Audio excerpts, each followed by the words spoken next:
It's currently 9:56 p.m. The Los Angeles Dodgers became victorious in the 2024 World Series about 45 minutes ago, around 9:14 p.m. Shane is here. I'm here. Welcome to the Kill Cooper podcast. Yeah. So you got big plans tonight. Yeah. Unrelated to the Dodgers. I would say that it's related to the Dodgers because these plans were made about around the time they won. Did you, when you found out so this was after you found out the Dodgers won, you made this plan? No, I made the plan before, but then I've been telling people that I'm just doing it to celebrate. You should tell people that. It seems more normal. Yes. You're going to a strip club. Yes. Yeah, you're going to a strip club. And then when I asked who you were going with, I had so many guesses for who you were going with, and then you just looked at me like I was crazy and said, "I'm going alone." You said alone. Like it was the most normal thing to do. It would almost be more normal if you went alone during the day. Yeah. Yeah. Alone at night is interesting. Yeah, I feel like sometimes you forget that I love seediness. I feel like that sometimes it doesn't occur to you. No. That occurred to me. Yes. It's just the idea of going to a strip the thing isn't that you didn't know that it's just that you didn't know that going to a strip club alone is so common that I was confused when you asked me. Yeah, I mean, are most guys alone? For the most part, yeah. Yeah. I guess, yeah. Okay, so it's one of those things where if guys are bringing their buddies, it's almost like not even what it's really for. Yeah, I mean, I invited some people, and I invited one person, and they said they would, but they have to work. Yeah. Damn. So you're going alone, and you don't want to talk about how much money you have on you? I don't know. Motherfuckers might mug my ass. Motherfuckers might see me on the street and knock my ass out. Because we can cut this part out. All right. Do you not want to talk about having $700 on you? Yeah, I have $700 on me, and I'll probably come back with I'll probably only spend like $300 of it, to be honest. Okay, well then that makes more sense. Because I took the $700 and I was like, it's just in case I don't have enough, because you always have to prep for not having enough. I mean, I know, I haven't been to a strip club. I know you need to. The reason I haven't gone is because I know you need to bring a lot of money. Yes. But when you said 700, I was like, 700, like in my head, I was like 300 could probably have you a fun time. But when you said 700, you kind of said it like, I'm going to spend all of it. Of course I have to. I don't know. I also haven't fully decided which one I'm going to go to. I might go to a nice one, or I might go to one in downtown. I mean, yeah, that could be a huge price difference. Oh, absolutely. Yeah. Gosh. I found out the nice one, it's like the women there are very beautiful. Well, yeah, I mean, in LA. Yeah. It'll probably be the hottest women have you been to a strip club out here? Not out here. So only in Nashville. Nashville and Florida. Okay, so yeah, I mean, probably going to be better out here. Oh, I've been to one in Vegas. Well, Vegas. I think I've probably been to. Let's see. How many strip clubs have you been to? 5. Okay. Do you like those more than concerts?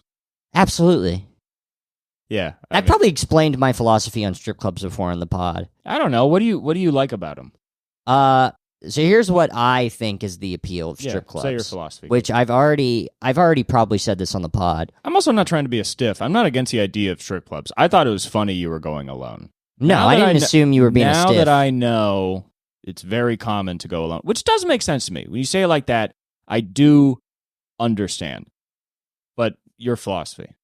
So I don't think you necessarily, I mean, this is a big part of it, but I don't feel like guys go for the women. Okay. I feel like guys go for the other men that are there. How so? Well, to compete with them? No, I'll say this. So I went to a strip club in Panama City. So strip clubs are gay? Kind of. They're gay bars. Okay. But yeah, you went to a strip club in Panama City. Panama City. I was with one of my best friends. And the first thing, there was naked women with their pussies out. We were able to drink whiskey there. We drank a fuck ton of whiskey. Does that make it illegal? No. Not in Florida. It's legal there, pussy out and whiskey. Yes, in Florida. Crazy. Florida's the only Florida, maybe Vegas. That's also true. I don't know though. But in Vegas, in Florida, that was you could do that. Wow. And open carry, right? Yeah. Wow. That's crazy. Fully nude women, whiskey, open carry. Yes. And the first thing my friend commented on is he saw a guy and he goes, "Holy shit, a member of the outlaw motorcycle gang is here." Okay. I feel like there's an element of danger you get to feel vicariously through being like, "Oh, I'm going to the same place these guys that like."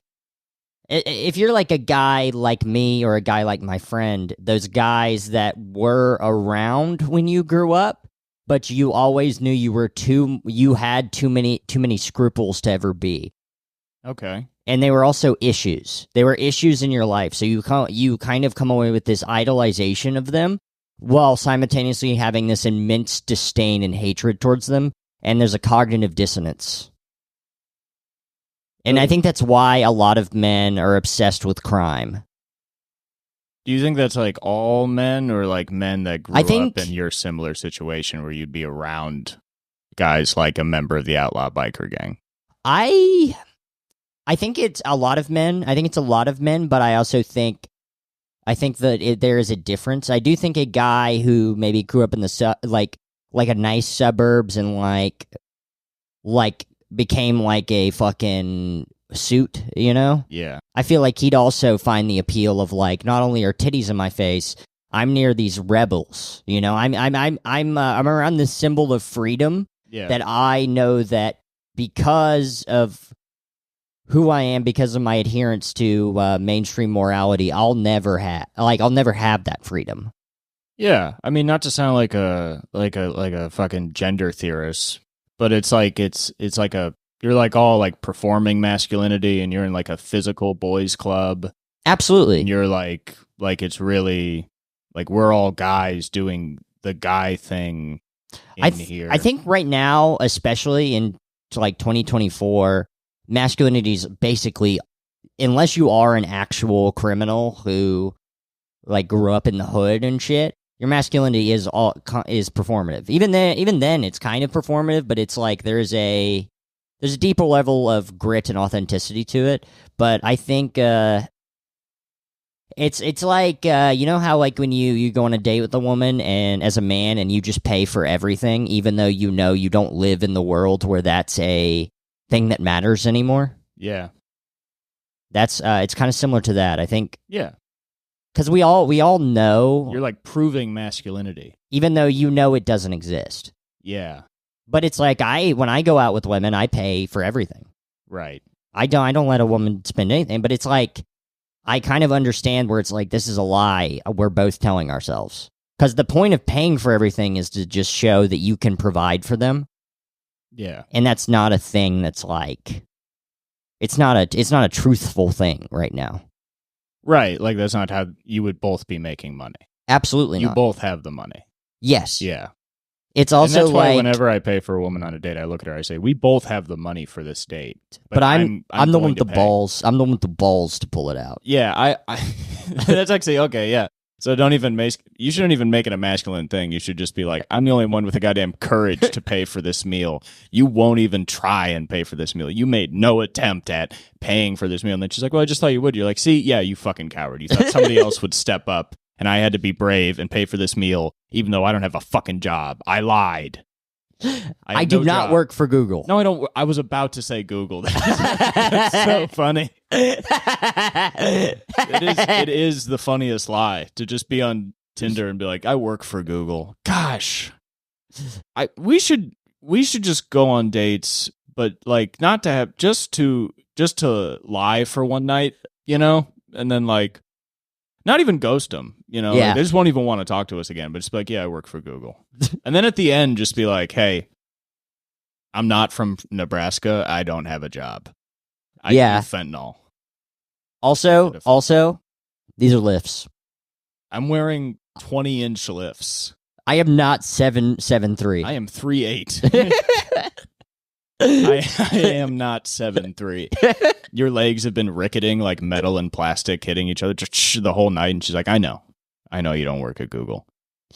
Man. Yeah, your Tinder profile picture is just a picture of your feet in stilts, and you're like, I'm 7 foot tall. When you're at the strip club, you need to tell the strippers you work at Google. just like, I work at Google. Just all night, just keep saying that. Like, what? I think I actually will. Yeah, I know you will. That's why I told you. I'm excited to hear how it goes, what they have to say about it. Do you like talking to them? Oh, absolutely. I mean, that's got to be the big part of it. You know what? You know what's interesting? Strippers are okay. So there's two people that like have very similar music tastes to me. Two types of people, and it is strippers and just regular Hispanic people. Those are the only two groups that I've seen be like, oh yeah, I love necro. Okay. I love horrorcore.